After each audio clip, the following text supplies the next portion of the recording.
Автосервис, круглосуточный ремонт автомобиля на выезд. Итак, поддон двигателя.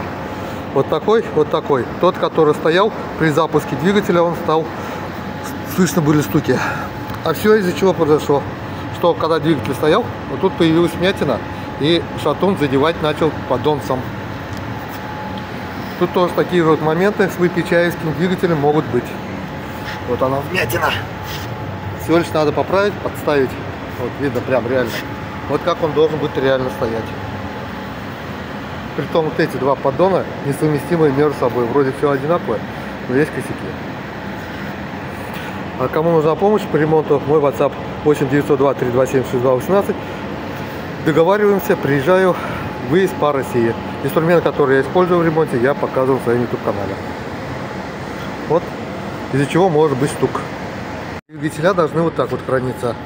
Вот не тут поддон, что-то там помять, чтобы не было таких вот моментов, подставок и прочее. Это идут с завода. Вот они, шейки. Вот этот поршень, или кто он там, вот эта часть задевал поддон. Видно выход какой у него.